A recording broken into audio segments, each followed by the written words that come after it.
Good evening and welcome to Prime Business. I am Emma Davis. Tonight, the Ghana National Petroleum Tanker Drivers Union, effective today, has laid down their tools to push government to implement a framework that seeks to improve their conditions of service.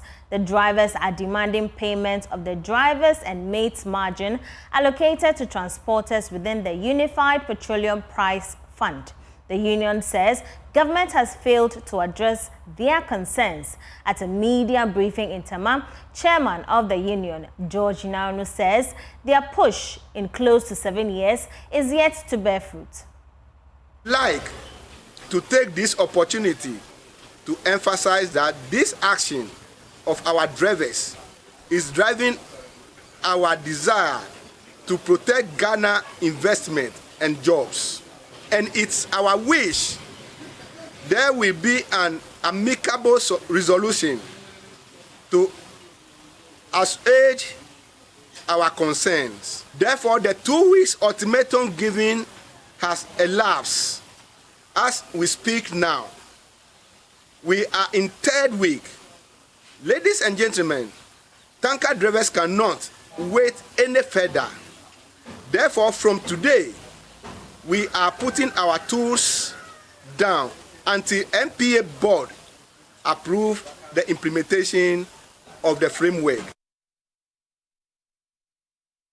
The Public Interest and Accountability Committee, PIAC, is charging government to take a decisive action to revert the decline in the country's oil revenue, which is likely to have negative effects on oil-funded projects.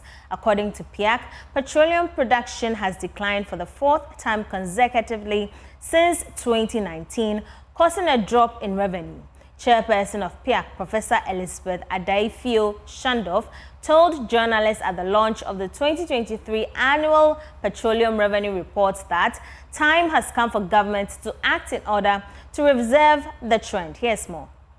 Crude oil production from the country's oil fields reduced significantly in the year 2023, according to a report from the Public Interest and Accountability Committee, PIAC. In all, about 48 million barrels of oil were produced in 2023, with Jubilee producing the highest, followed by 10, and then Sankofa Ginyame. The country also received about $9.8 billion as total petroleum receipts from all the fields. Production dropped from 71 million barrels in 2022 to 48 million barrels. This is the 4th consecutive year that the country is recording a reduction in crude production. Chairperson of the committee, Professor Elizabeth Adaifio Shandoff, is pressing on government to take action as the reserve in the stabilization fund has also reduced due to the new cap that was introduced by the finance minister in order to raise funds to support the economy during COVID. The cap, the ceiling on the PHF has been stable by $100 million, but this should increase because the proper formula is not being utilized.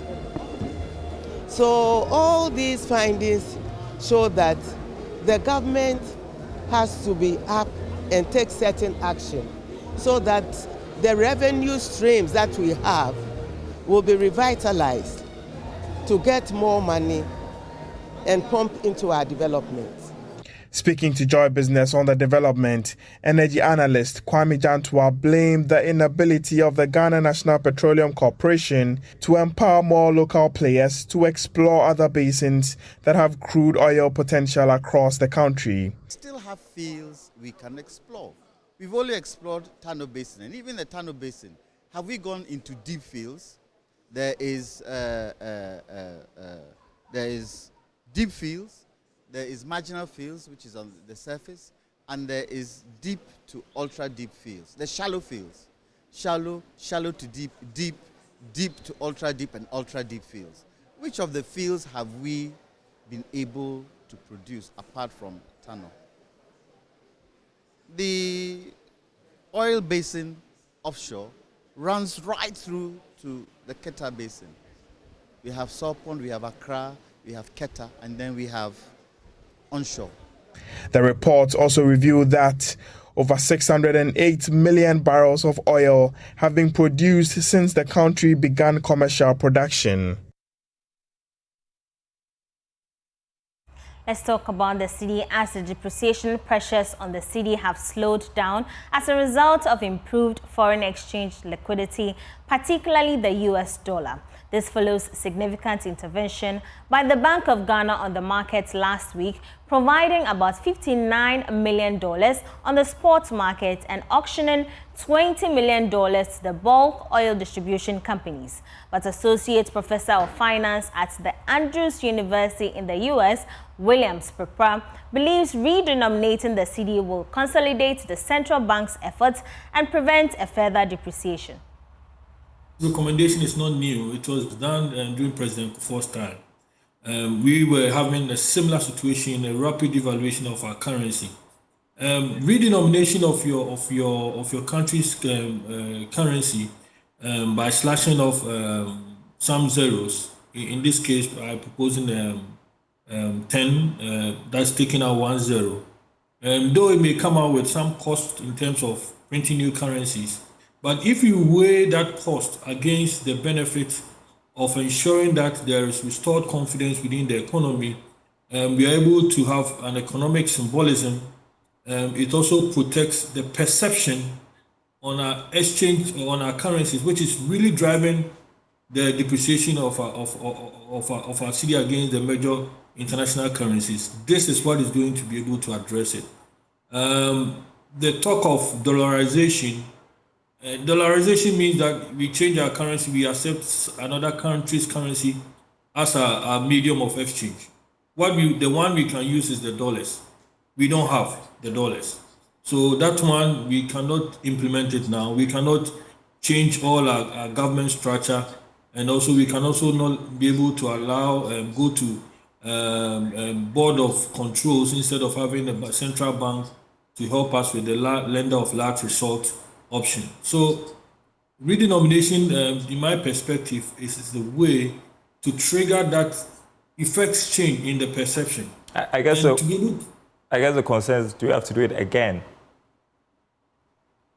Since you mentioned, I mean, for us to do it again, it worked.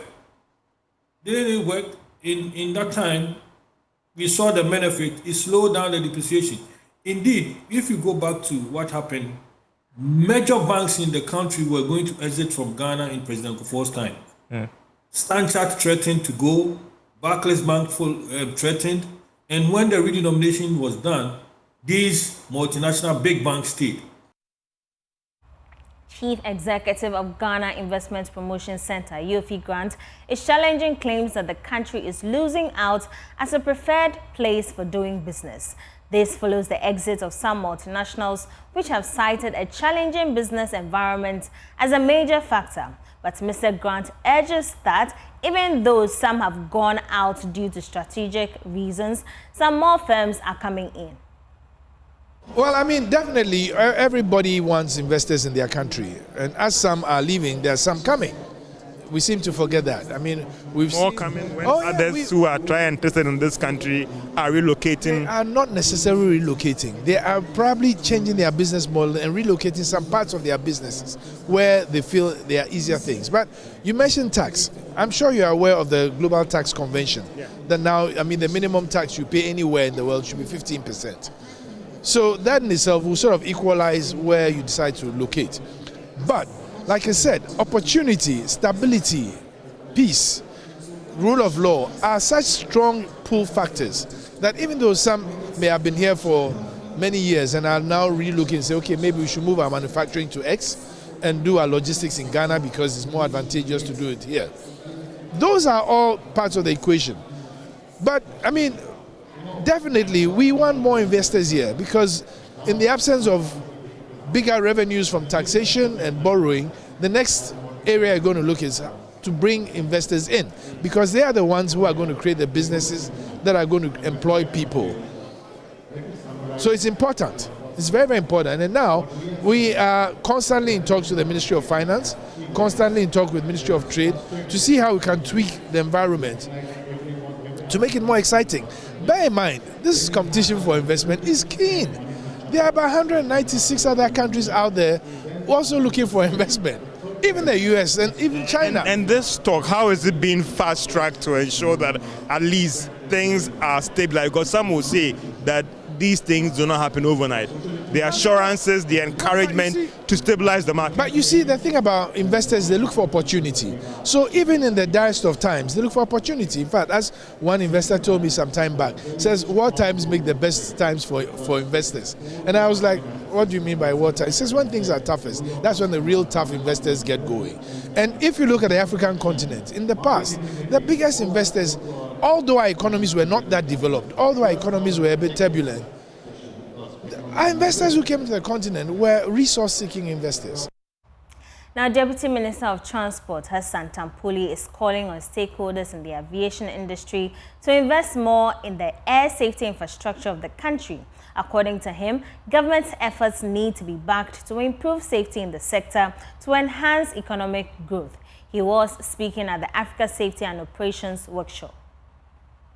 The Ghana Civil Aviation Authority's Africa Safety and Operations Workshop focused on reinforcing the safety of passengers in the aviation industry. The event provided stakeholders with the opportunity to share experiences and foster ways to improve services offered in the sector. According to Deputy Transport Minister Hassan Tampuli, despite a full recovery to pre-pandemic levels, more investment is needed to ensure safety of passengers to improve on air travel numbers.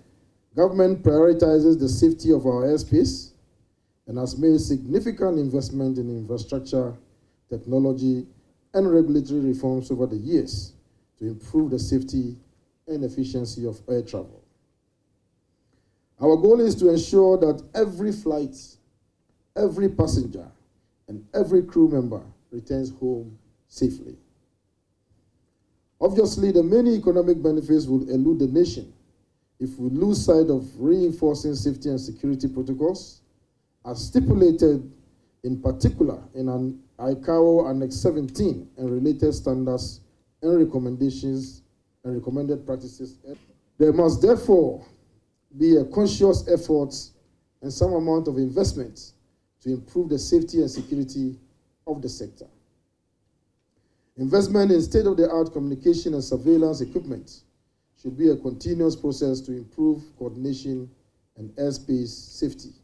Director of Air Traffic Safety Engineering, Joyce Asante, urged participants to take advantage of the 3-day workshop to deliberate on ways of improving air travel experience in their respective countries. The Africa Safety and Operations Workshop of Council embraces participants from Council member states in Africa, as well as other industry players and experts, to engage, learn, and share experiences and ideas. The main objective of the workshop is to recommit ourselves collaboratively to reinforcing safety in our various operations. Ghana's air traffic grew by 2.914 million in 2023. Away from the aviation industry, the German Development Bank operating in Ghana through KfW has expressed its commitment to work close with Development Bank Ghana to help in the stabilization and modernization of the Ghanaian financial ecosystem. According to the bank, by setting the right incentive for SMEs to compete globally will help them thrive. There's more in the following report. The Erasmus Scholarship provides an opportunity for students to broaden their career horizons, gain top-class knowledge, and develop global perspective through study. As the German Development Bank, we are operating in Ghana on behalf of the German Financial Corporation. In our close collaboration with DBG, we are supporting the stabilization and modernization of the Ghanaian financial ecosystem. We expect that by setting the right incentives for innovation, more SMEs can be financially supported. Enablers or facilitators such as KfW and DBG need to support the right framework conditions so that the market can develop the most efficient and effective solutions for the Ghanaian economy. Those solutions don't have to be the same as elsewhere, but must respond to the needs here while increase exchange with other countries in Africa and the world. The European Union says it will deepen its support in job creation to support Ghana's economy. According to EU Ambassador to Ghana, Echid Razali, the EU will expand its investments in technical and vocational education and training through the Erasmus Mundus Scholarship. He spoke to Joy Business at the Study in Europe networking event.